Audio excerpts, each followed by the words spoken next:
small town romance. The stupidest name. I'm so nervous.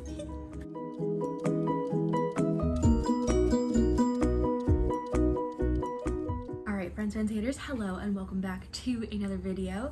If you're new here, what's up? My name is Erica. Pleasure to have you here. Give it a thumbs up, subscribe as well if you know, like the bit of a vibe that I'm putting off. I'm very excited because I'm doing something a little bit different than my normal, and today we are talking about books. Now, if you follow me on Instagram, you would have seen that I have been quite the reader, and I feel like you've seen it a little bit in some of the vlogs. I've been reading definitely a lot more, but if you've been seeing me on Instagram, you know that every few days I've been picking up a new book. In July, I got through a total of 10 books. For me, is huge. So I thought it'd be fun to kind of talk about the books I read, my thoughts on them, give some recommendations. So let's dive in. I'm gonna try my best to give some sort of ratings, I guess, to these books. I don't usually have much of like a ranking system, so just keep that in mind. I'm gonna try and remember to give some sort of, I guess, rating to some of these books. All right, so the very first book that I read this past month was The Lonely Hearts Book Club. Now we meet our main character Sloane, and she's a librarian, a little bit shy but very witty, and she kind of forms a friendship with Arthur.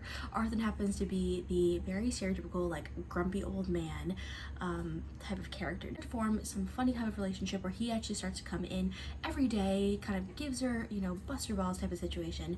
All of a sudden, Sloane notices that, you know, Arthur hasn't come in for a few days. It's figured out that something's not right. Turns out, yes, Arthur, who is an old man, something goes, you know, it's not doing too well, and basically all this stuff happens, but she refuses to leave him alone because she feels like he truly needs her. And it's really interesting. It's definitely a bit of a found family story, a bunch of kind of misfits and how they all come together and basically form a book club.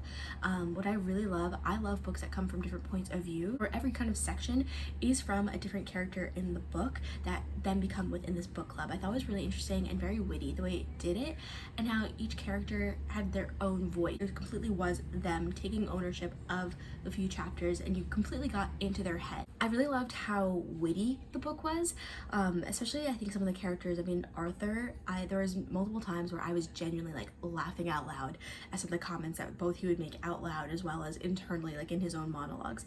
So I thought that it was very witty in the way the characters spoke. And again, I just thought the found family of it was just so beautiful. Like this unexpected group of friends that have come together who truly need each other but didn't realize it at all when they start to become friends. If I had to give it a rating, I'd probably give it a solid out of 5, a decent 4, because it kept you reading, it draws you in, and at the end of it, it really is like a love story, but not necessarily like a romantic love story. Now, the next book that I got and read was Happy Place by Emily Henry. Now, this is a book that I really didn't know much about. Like, I feel like I've heard a couple things about Emily Henry as an author, got some like traction on Book Talk, but I've never really seen too much about the individual book. So beautiful. It follows the story of Wynne and Harriet. Essentially, they are within a friend group, and all the friend group are dating. So there's 3 couples within this friend group, and every year they go away to this cabin in, I believe it was Maine, and you know, it's their happy place, hence the title. It's kind of just their tradition. Well, Wynne and Harriet have broken up. They were engaged and everything. They've broken up, and they've been broken up for 5 months, but they haven't told their friends yet. So, of course, you can understand the drama that's going to come of all of a sudden they've been broken up for months, but their friends don't know it, and now they're, you know, stuck together on this vacation. They don't want to ruin the trip, so they don't want to tell anyone, so they're pretending to kind of still be a thing. Now understand all the drama that's going to come from those situations. What I really loved about it is, though, it wasn't from different points of view from different characters, but it did still have different points of view of like the then versus the now. So it talked about, in some chapters it was, you know, now here they are at the cabin, but what I really loved is then kind of seeing the before of how, you know, when they first started dating, when they first met. So it was really interesting seeing like the difference of like the current situation that they were in versus then seeing how their relationship, you know, grew in the first place. If I had to, I think I'd say 5. It instantly has also become one of my favorite romance books. Now, the next book I read was actually a little bit more historical fiction compared to like contemporary romance, and this was the first in the Bridgerton series. Now, I love the Bridgerton series. I've watched the show, I've watched Queen Charlotte, but surprisingly, as much as I know about the books, I've never just actually physically read the books. I read the very first book. I think it's good. I thought what was interesting is having watched the show first and then read the book. It was interesting seeing how different some parts of it are. And if you're not familiar, essentially the Bridgerton books take place in 1816. It takes place within like the Regency era, society and stuff like that. And essentially it's about one family, Bridgerton, and when females come of age, it's their time to kind of get married and things like that, and they have to go to like debutante balls and present themselves, and basically going through the whole courting process of finding a suitor and whatnot. And it follows the story of Daphne, who is the eldest daughter of the family. And what I thought was interesting is that in the show, she's like the most gorgeous diamond of the season, but in the story, they don't make her like this top of the notch, you know, girl of the season, if that makes sense. She's kind of that character. It's like everyone loves her and they think she's beautiful, but she's like the friend of everyone. So if no one sees her like romantically, and she would love to, you know, find what they call a love match. So not necessarily just finding a husband for the sake of finding a husband, but finding one that she genuinely could fall in love with. Essentially, she meets the Duke, who happens to be her brother's best friend, so obviously a little bit of drama there, and it's the journey of them falling in love and whatnot, but obviously there's lots of challenges throughout there, you know, a dark past from the Duke's perspective, obviously the complication of the brother and the friendship lines being crossed. It was very good, definitely pretty spicy, and I'd say I probably would give it a solid like 3.5 to 4 stars. I'm not exactly sure. Like, I want to read the next one. I think one thing, obviously, it's written in that time period, but it's also written in that languaging. So I feel like if you ever struggle with like quote unquote old-fashioned English or like proper English, it can be a little bit confusing sometimes. But I personally have always loved historical fiction and reading in that genre. At the same time that I was reading the first Bridgerton book, I also had started reading Icebreakers. It makes me giggle because I'm not going to say it's like the best book I've ever read. It's a good book. It's definitely a very spicy book. Our two main characters, Nate and Anastasia, and it is two different points of view. It takes place in college, and it's like hockey athletic romance at a school that like basically produces professional athletes. You know, Nate is literally already drafted to the NHL and knows that he's going to be a professional hockey player when he graduates, and Anastasia again is trying to be an Olympian. So they even have separate ice rinks, and the hockey rink gets trashed, and so they are forced to share one rink, which for them, or for Anastasia especially, is like the end of the world. It's definitely, again, enemies to lovers. You know, you have Anastasia, who's so furious that the hockey boys are within her space. She's very type A, loves her routine. And then obviously it's them slowly starting to form a friendship, and then eventually a little bit more. It's very spicy, like very spicy, but it's good. It's like worth a read if you want something that's definitely going to be quick. I'd say it's like a 3-star. Like, I would definitely recommend it to people, but I wouldn't recommend it and give you like crazy high expectations, if that makes sense. I switched it up a little bit in terms of genre for my next read. I went for a fantasy book, which was One Dark Window, and I do not understand how Book Talk has not been talking about it, honestly. I think it should be getting a lot more attention than it has been. Like, I've not heard of anyone talking about it, and I thought it was very, very good. Like, I finished it and pre-ordered the second one. Within One Dark Window, we have our main character, Elspeth Spindle. Now, why do we have ridiculous names that are always hard to pronounce in fantasy books? I don't know.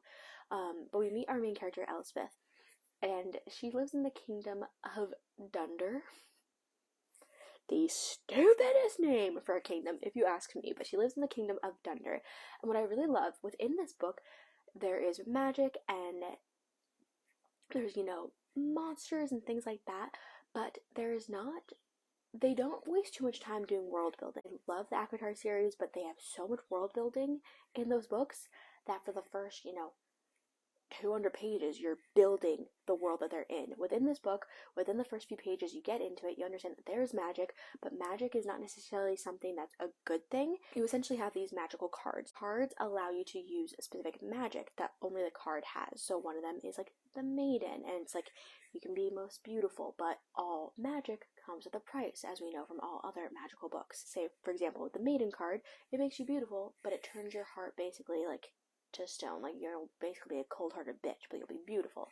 So you have all these magical cards, and those cards are the only way you can do magic. Any other magic is like the worst thing ever. And essentially, if you're found to have magic, it's a no good deal. Very interesting story. A little bit of found family, definitely enemies to lovers, and definitely a little bit more of like an action fantasy. So good. Honestly, don't know how more people aren't talking about it. I instantly ordered the second book, which will come out, I think, I want to say September, or maybe it's October. 4 stars? 4.5? Yeah, I think maybe 4.5. Yeah. Now, next up came the things we never got over. What a book. Really a bit of found family, enemies to lovers, and a lot of spice. It's told from 2 different points of view. You have our main character, Naomi, and then Knox, and this is a small town romance situation type of book. You know, it takes place in Knockamount, a town in like Northern Virginia, small town romance. We meet our main character, Naomi. She is a twin, and she is the good twin. She's very much an overachiever, always trying to make her parents happy, all those things, always trying to do everything right, people pleaser to an absolute T, compared to her twin sister Tina, who is, by every means of the word, a screw-up. Now, essentially, Naomi, after basically getting a 911 call from her sister saying that she needed help, which brings her then to Virginia, all the way from New York. You find then Tina is not very much loved in this town, and basically they're trying to kick Naomi out thinking she's Tina because they're basically identical. And that's how we meet Knox, who then basically comes to try and like help her, but he's not happy about helping her. What I think is so interesting, it's like you learn early on that this couple have an attraction to each other, but they both kind of know, they're like, no, I'm not right for you, like, you're not right for me, like, you're grumpy, you're this. And so it's so interesting seeing their dynamic shift, and again, this like found family aspect. And for various reasons I don't want to spoil, Naomi basically ends up in this town and she can't leave. It's kind of uncovering all the stuff that behind her sister and that her sister did, but then again, you know, Naomi slowly started to fall in love with the town and the people. It is just so good. It definitely draws you in. The spice is very spicy, and yeah, I would just highly recommend. I'd say another solid like 4.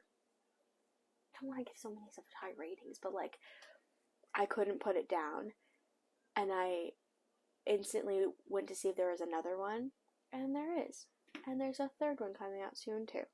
What's really funny is, as I filmed this video, I quite literally just got a notification of someone saying, I love Beach Read. Now, Beach Read is by Emily Henry. I loved Happy Place so much that when I was at Barnes & Noble next, I just saw Emily Henry, picked it up, didn't actually even read the back cover, just trusted that I loved that author's writing so much.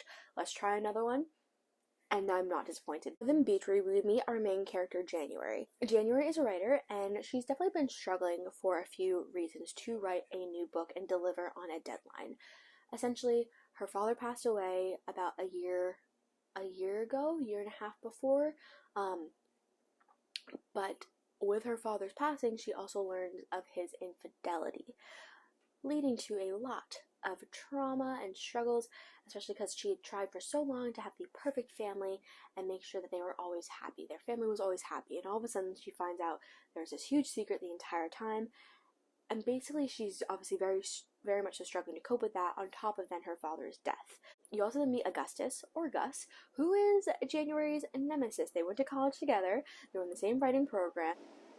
There's a train. And essentially, in terms of January's opinion, he was her nemesis. They always were kind of competing. Basically, January moves into a house and she tries to take that time to really focus and write, and who happens to be her next door neighbor but Gus.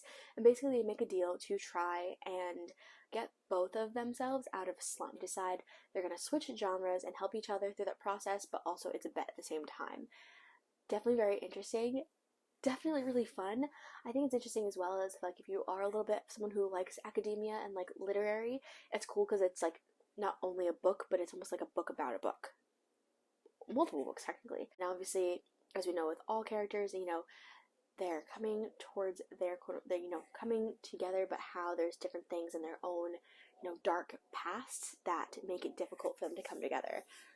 This one I liked. I don't think I liked it as much as Happy Place, but I definitely would always recommend it to someone. This I'd say it was a solid 3.5 to 4. Now actually kind of continuing on accidentally from a somewhat more literary academia romance style, we then went into The Love Hypothesis by Ali Hazelwood. Now this is fake dating, academia style, and again, a solid read, definitely enjoyable and definitely draws you in. We meet our main character, Olive Smith, who happens to be a third-year PhD student, and she's someone who's very, very analytical, very, very, intellectual. Obviously, she's a PhD student studying biology and doing like cancer research, so very smart, very analytical. Her best friend clearly has a crush on a guy she used to date, but her best friend won't let her date it because she thinks she's being a bad friend, and Olive really wants basically her friends to get together. So basically she kisses someone and then it leads to fake dating. Now Adam Carlson happens to be the like most hated professor, but also like a young hotshot scientist, like annoying professor that like he's always really hard on everyone. Essentially he's the guy that she ends up kissing and fake dating, and just the dynamic of this situation and them trying to fake date basically so that her best friend will get with this guy.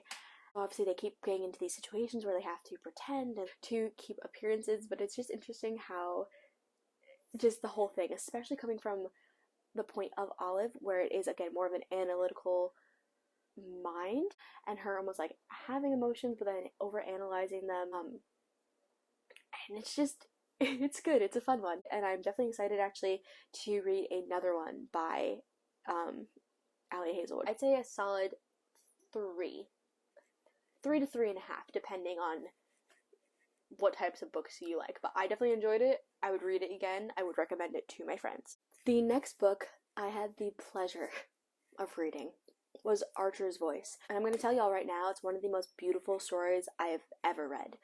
You meet our main character Bree, who has just up and drove to Pelion, Maine. Within Pelion, it was the last time her family was happy. Her mother died when she was pretty young, I believe from cancer, and her father has recently died a handful of months ago. So basically, as she's kind of gone through some trauma and just looking to kind of escape reality, she just up and overnight drives to Pelion, Maine. Definitely a small town romance, but definitely just like someone who's lost looking to find themselves and escape and heal. And then we meet Archer. Now Archer, who actually also the very first point of view within the book is from Archer when he was a child. And we learn very quickly that Archer has come from a bit of a complicated family. Drunk and abusive father, uncle is the chief of police, and clearly in love with his mother situation. So definitely a bit of family drama that we see very quickly, literally the first 5 pages of the book. The next time we meet Archer, happens to run into Bree outside the grocery store. She fumbles all of her things. He helps her pick them up, and she's talking. He doesn't say a single word. She's like, what a weird interaction. She gets a job at the diner. She asks around about him. She's like, oh, I met someone. What's their deal? And they're like, Archer? Archer stopped for you? Archer Hale? We find out that Archer had a terrible accident when he was a kid, and essentially he doesn't speak to anyone. And basically these two people form a friendship and then more than a friendship. And again, I can't stress how beautiful their story is. I don't even know how to describe it without giving too much away. I don't know if I've ever cried so much at things that were both happy as well as sad. I can't say anymore. It's a 5-star read. I can't say anymore without giving too much away. But when I tell you, like, I don't think you'll not enjoy reading it. And majority of the chapters are from Bree's point of view, but it's then especially nice to then hear Archer's voice and hear his points of view through some of the chapters as well. Now, last but certainly not least for the books that I read in July was Things We Hide from the Light. Now, this is the second book in the Knock 'em Out series, so the first one was Things We Never Got Over. Now, I liked the first book so much that I knew I wanted to read the second book, but I told myself I would wait to read the second book until later in August, because then the third book comes out in September. I did not do that. Within this book, it definitely takes place, same small town, and it basically starts right where the last book left off, which I thought was really cool, but this one no longer is about Naomi and Knox. This book is now about Nash, Knox's brother, as well as then Lena, who happens to be, I guess she's kind of both Knox and Naomi's friend. You don't really see her too much in the first book. I did actually think it was interesting to then see her be one of the main characters within the second book, considering she wasn't necessarily as main of a character as Nash was in the first book. But basically, it is their love story.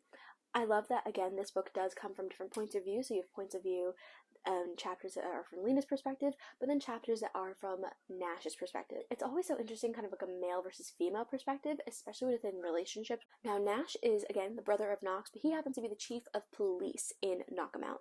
And within, I can't say that. Now, I will say that trying to speak about the second book is going to be hard without giving anything away from the first book, but I'm going to do my absolute darndest. Basically, some trauma that now within the second book affects him and his relationship with his family. And then we meet Lena, who basically moves in next door, and they clearly instantly have an attraction. I thought it was really interesting how the attraction in this book was like, bam, like you knew they were attracted to each other within the first, like, literally 2 chapters. Usually it's like a little bit more slow burn, or at least medium burn. This is just like, light the fire, okay, we are crack-a-lackin'. It was really good, and I think this one was interesting because though it's small town and like small town romance, found family, this one definitely had a lot more crime to it. Probably yes, because Nash obviously being chief of police, there's gonna be more crime aspects to it. I'd say there's parts of it that I liked more than the first. There are parts about it that I liked less than the first. So I'd say this one was probably around a 3.5 star. I would read it again. I would recommend it, and I have pre-ordered the third one. The third one actually is from the point of view of their best friend. So it's Knox and Nash and their best friend, Lucian. But what I really loved is that you have all the same characters. You obviously get an extra character or two, but it's like the same found family and that same characters, and you still have so much of like Knox and Naomi and so much of the characters that you fell in love with in the first book in the second book as well. Now that's going to be it for me in this video, and again, I just really can't believe that I read 10 books in July, which again for me is a big deal. So I'm just excited to see what August has in store for me for reading. I definitely have a big TBR, but also keep getting tons and tons of recommendations. But if you guys have any recommendations, especially if you've read this, if you watched this and then saw books that you liked or authors that you liked, and anything that's kind of in those similar styles, please leave some recommendations down below, because I've been loving reading. So if I don't have to, think too much about my next read and just pick up another recommendation from y'all, that'd be incredible. So again, if you liked it, give it a thumbs up. I'm really nervous about this. I don't know why, but for some reason talking about books, my brain, I'm excited but nervous. So hope you guys like it. And again, if you did, please give it a thumbs up. Again, comment any recommendations down below, or just comment if you liked it so that I know to maybe do another one for, say, August. And that's it for me. Okay, goodbye.